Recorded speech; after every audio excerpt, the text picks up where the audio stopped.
Welcome to the Learning Lounge. This is our another part for antonyms. આપણે સિનોનિમ્સની series અને મનવત સબસ્ટિટ્યુશનની series complete કરી લીધી છે. હવે આપણે સ્ટાર્ટ કરી રહ્યા છીએ એન્ટોનિમ્સ.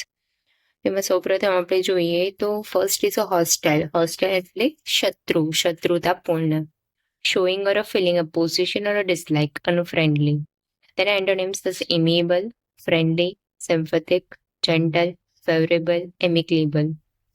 ત્યારબાદ છે ફ્લેક્સિબલ. ફ્લેક્સિબલ એટલે કે લચીલો જે હોય ને કે capable of blending easily without breaking.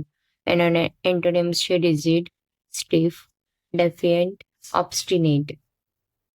ત્યારબાદ છે ફર્ટાઇલ. ફર્ટાઇલ એટલે ઉપજાઉ.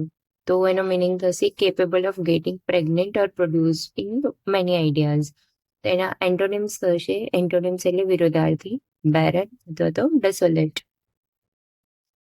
ત્યારબાદ છે શેલો, મીન્સ કે ઓફ લિટલ ડેપ્થ, એટલે ઉથલું હોય ને એકદમ ગહેરું નહીં, છીછરું કઈ ને એવું. એના એન્ટોનિમ્સ થશે ડીપ. ત્યારબાદ નેક્સ્ટ છે એક્સેપ્ટ. એક્સેપ્ટ એટલે સ્વીકારવું, ટુ કન્સન્ટ, ટુ રિસીવ. એનો એન્ટોનિમ્સ થશે રિજેક્ટ અથવા તો ડિનાય. ત્યારબાદ છે કમ્પલસરી એટલે કે ફરજિયાત, means required by law or a rule, obligatory. એના એન્ટોનિમ્સ છે ઓપ્શનલ, વોલેન્ટરી. ત્યારબાદ છે ડિનાઉન્સ. ડિનાઉન્સ એટલે પબ્લિકલી ડિક્લેર ટુ બી રોંગ ઓર એવિલ, મતલબ કે આરોપ લગાવવું. તો તેના એન્ટોનિમ્સ છે પ્રેઝ, કોમ્પ્લિમેન્ટ, ડિફેન્ડ, એપ્રિસિએટ. ત્યારબાદ છે ગિલ્ટી. ગિલ્ટી એટલે દોષી, means capable of or કલ્પેબલ of or responsible of a specified wrong doing. તો તેના એન્ટોનિમ્સ થશે ઇનોસેન્ટ. ત્યારબાદ છે ઇન્ડિસ્પેન્સિબલ એટલે કે એબ્સોલ્યુટલી નેસેસરી, અનિવાર્ય હોય એવું. તેના એન્ટોનિમ્સ છે સુપરફ્લુઅસ, ઇનએસેન્શિયલ, અનઇમ્પોર્ટન્ટ. ત્યારબાદ છે native, means born in a specified place, indigenous, belonging to one bird, સ્થાન્ય. તો એના એન્ટોનિમ્સ થશે એલિયન, ફોરેન, એક્ઝોટિક.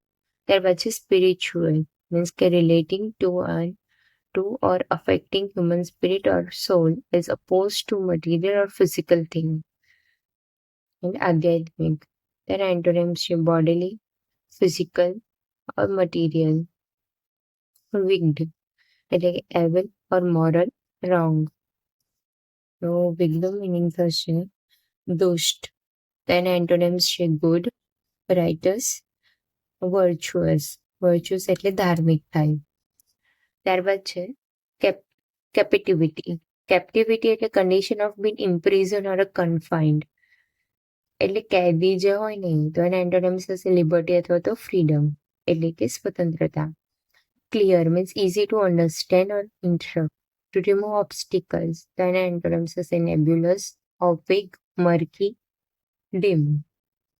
ક્લિયર એટલે સ્પષ્ટ, ને આ બધા છે અસ્પષ્ટ. ત્યારબાદ છે એક્ઝોનરેટ. એક્ઝોનરેટ એટલે એબ્સોલ્વ, એક્ઝોનરેટ મીન્સ દોષ મુક્ત કરવું, means absolve, free from blame, declare someone innocent. એના એન્ટોનિમ્સ થશે કન્વિક્ટ એટલે કે દોષી સિદ્ધ કરવું, સેન્ટેન્સ, એંગેજ, ક્યુઝ, આ બધા. ત્યારબાદ છે ફ્લોરિડ એટલે એકદમ ગહેરા રંગનું, having a red or a flushed complexion. તો એના એન્ટોનિમ્સ થશે પ્લેન, પેલ એટલે એકદમ સાદું અથવા તો ફીકું. એન્ટોનિમ્સ છે PLIN, પ્લેન, અને PALE, પેલ. ત્યારબાદ છે intentional, means done on a purpose or deliberate, એટલે કે જાણબૂझकर આપણે કહીએ ને કે જાણી જોઈને કર્યું એવું. તેના એન્ટોનિમ્સ છે એક્સિડેન્ટલ અથવા તો અનપ્લાન, એટલે આકસ્મિક રીતે.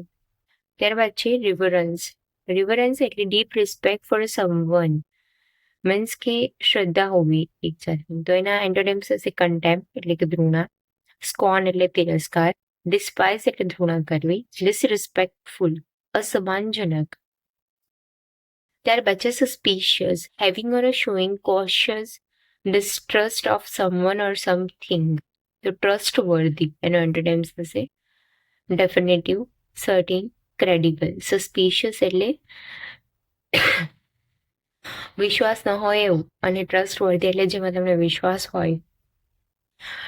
ટેરડી એટલે કે દેર્સ, એકદમ ડિલે કરવું, મોડું કરવું. એ delay belong the right or expected time late. એના એન્ટોનિમ્સ હશે prompt, quick or early. Okay, so guys thank you. આજના લેક્ચરમાં આટલું જ હતું. હવે આપણે નેક્સ્ટ લેક્ચરમાં જોઈશું. જો તમને આ વિડીયો ગમ્યો હોય તો પ્લીઝ લાઇક, શેર અને સબસ્ક્રાઈબ કરી દેજો.